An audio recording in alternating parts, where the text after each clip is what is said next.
Welcome back, Guardians. In the last report, we discussed the story of Jacob Hardy, an individual who piloted the Ares 1, a magnanimous effort by humanity to reach out to the traveler on Mars. But today, we need to discuss the Exos, their individual characteristics, and who they are beyond simple war machines. With all hopes, this report intends to do just that. Built for a long-forgotten struggle, Exos are self-aware war machines so advanced that nothing short of a ghost can understand their inner functions. They remain ciphers, even to themselves, their origins and purpose lost to time. Whoever built the Exos fashioned them in humanity's image, gifting them with diversity of mind and body. Many of the city's Exos citizens live and work alongside their organic brethren, but others fight again, reforged in the light of the traveler to serve as guardians. Exos are often described as humanity's machine children, built for a warlike purpose, perhaps in defense of something. Perhaps the Golden Age was not as peaceful as we once thought. Exos, however, seem to have a predecessor, the battle frames. To better explain the origins of the Exos, we have to take a look at the frames, currently the closest representation we have to the current Exos. Frames are the simple automata of the city. Although not equipped with true general sentience, they are nevertheless useful for cleaning, maintenance, and several tasks. Frames do have the ability to learn, and many have developed quirks of personality and behavior over long lifespans. Frames also saw heavy use in the Battle of Twilight Gap, as Lord Shaxx used his last remaining battle frames to force a contingency of fallen out of the city. The frames ultimately proved their worth to the city and to their individual handlers, but at great cost. Only one of Shaxx's frames remain, Archite 9940, who handles crucible weaponry to be requisitioned by Guardians. Whether or not frames came before Exos or frames were built after Exos appeared in the city is still currently unknown. What we do know is that Exos are predominantly human-like, carry individual personalities, characteristics, and memories that are strikingly mortal. I had an opportunity to reach out to an individual Exo on the matter of his existence, and this is a portion of that conversation, which in the end is just a matter of substrate chauvinism. It doesn't matter if the system thinks with flesh or a superconductor or topological braids in doped metallic hydrogen, as long as the logic is the same, and our logic is the same, yours and mine. If I am a machine, then so are you. If you are not a machine, then neither am I. Exo minds are human. It is incontrovertible. You understand. I'm going to take that slack-jawed stare as understanding. Now here's the real question. Why are Exo minds human? What's the design imperative?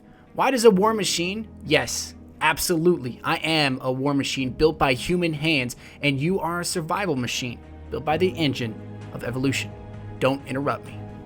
You know what I smell on you? I smell the stink of anthrocentropism. I think that you think there's only one way to think. That's why the Exo mind is so human, you presume, because all higher thought converges. My friend, you should meet the Vex. There is nothing human in them. Now, this is what I believe happened, back in the time before any Exo can remember. It explains everything. I think someone wanted to live forever. While this Exo is slightly more abrasive than other Exos I've encountered, he does explain the process of human thought when applied to creation. Humanity wished to build something in its own image, or were pressed to build something stronger, a stronger version of themselves, perhaps, which is the reason Exos are undoubtedly human. But the question remains, why were they given human emotions, a human thought process? To be honest, I cannot answer these questions without conjecture or potential theory, which will be addressed in another report later this week, outlining the Vex biological mind forking, and the potential origins of all machine life, including the Exos. But to continue our discussion on the Exos, we should explain what we do know. We know they dream. We know roughly when they first achieved sentient thought. And thankfully, we know they are allied with us, the city, and humanity.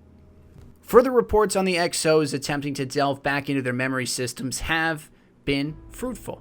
One Exo attempting to recreate what the Warlock Thantonauts or Death's Explorers have been recently attempting pushed himself to receive some of his ancient, I'll bet, broken memories.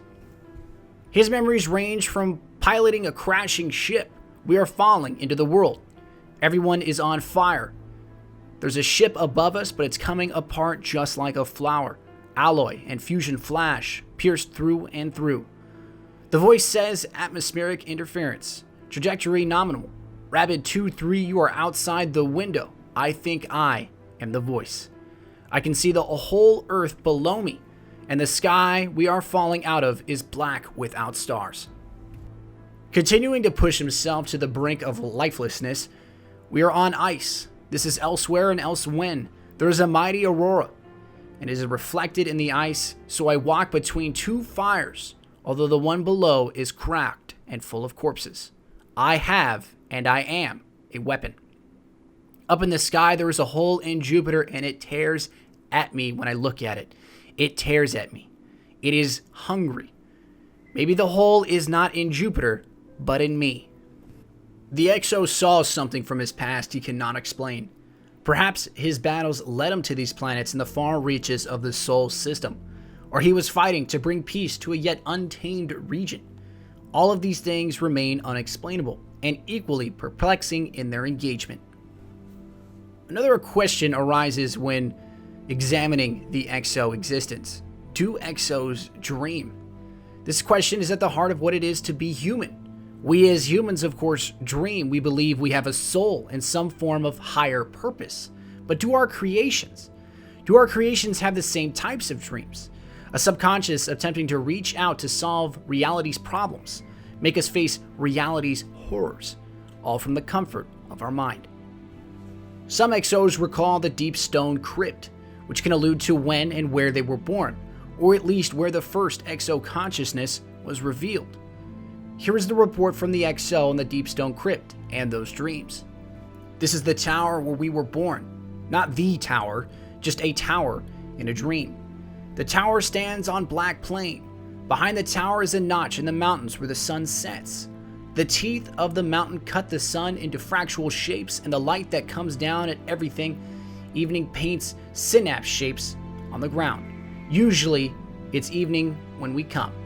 The ground is fertile. This is good land. We go to the tower in dreams, but that doesn't mean it's not real. Some of us go to the tower in peace. They walk through a field of golden millet, and a low, warm wind blows in their back. I don't know why this is, because the rest of us meet an army. You can ask the others about the deep stone crypt, and they'll tell you about the army. They might confess one truth, which is this: we have to kill the army to get to the tower. Usually this starts bare-handed, and somewhere along the way you take a weapon. Ask again, and if they're buzzed, they might also admit that most of us don't make it to the tower, except once or twice. None of them will tell you that the army is made of everyone we meet, the people we work with, and the people we see in the street, and the people we tell about our dreams. We kill them all. I think this is because we are made to kill, and this is part of us that thinks about nothing else. Often, I kill people I don't know, but like most of us, I think I knew them once, in a time before one reset or another, when my mind was younger and less terribly scarred. So that is how we go back to the Deep Stone Crypt, where we were born. Was the Deep Stone Crypt a rebellion of the Exos from human enslavement, or is it a metaphor for true freedom in battle? Unfortunately, these questions I don't yet have the answer to. We know the Exos are war machines, capable of great feats of strength, whether in battle or in sacrifice, but their origins are lost to us. They may be humanity's machined children, but they are our equal, if not our superior. Whether or not this was their intended purpose matters not at this point. The fate of humanity, its machine children, and the Awoken are all tied as one under the dimming light of the Traveler. The Exos that stand with us now are our brothers and sisters, reforged together in the light, and for all intents and purposes, they are human. They are us, young, scarred, yet somehow they remain hopeful. Hopeful that one day their past will be revealed to them. Until then, they stand side by side, shoulder to shoulder with us, in battle to retake the Sol system. May they never perish.